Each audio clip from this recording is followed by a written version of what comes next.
बड़ा मसला हमारे सामने क्या है, बड़ा चैलेंज एनपीआर का बाइकॉट है। सबसे बड़ा चैलेंज क्या है भाई, एनपीआर का बाइकॉट। कब से शुरू होने जा रहा, वो अप्रैल 1 से शुरू हो रहा है। पूरे मुल्क के मुसलमान, पूरे मुल्क के दलित, पूरे मुल्क के सिख, पूरे मुल्क के ईसाई, पूरे मुल्क के सेकुलर जहनियत रखने वाले हिंदू सब मिलकर एक प्लेटफॉर्म पर आकर एनपीआर का बाइकॉट करने वाले हैं। अब उसमें हमें क्या करना, शरीक हो जाना। हर घर पे वी आर रिजेक्ट एनपीआर का पोस्टर लगना है।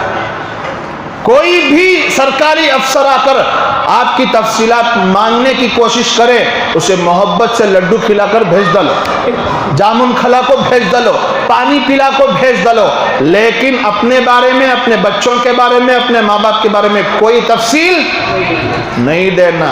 डर को दे देंगे। जुम्मा को यहां मिल रही, बट डिटेंशन में मिलना पड़ता है।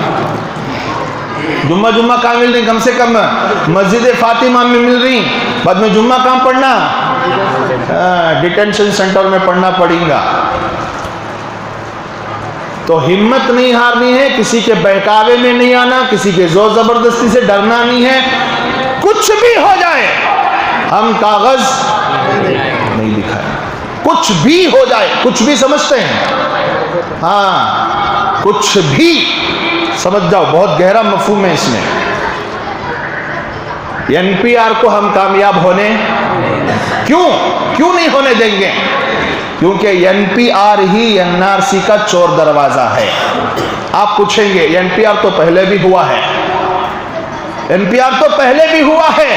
सीधा साधा जवाब, पहले 15 थे सवाला, अब 21 हो गई। 6 निकालो, अब बीच कम में तैयार है, निकालता है 6 सवाल निकालता, उसमें से उन्हें एक कदम पीछे हटता नहीं करा, हमें आगे बढ़ जाएंगे।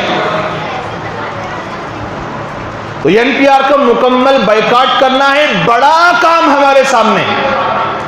पूरे जिले में इसके ताल्लुक से अवेयरनेस पैदा करनी है, हर जिले को पहुंचना है। तो कम से कम आप लोग शहर का काम संभालो, इस बात को इतना फैलाओ कि पैदा हुआ सो बच्चा भी बोलना आई रिजेक्ट एनपीआर। इतना फैलाओ, और किसी के बाप से डरने की कोई जरूरत नहीं है। देखो भाई, हम जब डरना छोड़ देते हैं तो फतह हमारे मुकद्दर है। डरने वाला सबसे पहले मरता, से याद रख ले। पहले डरना छोड़ो, पहले क्या छोड़ो, डरना छोड़ो।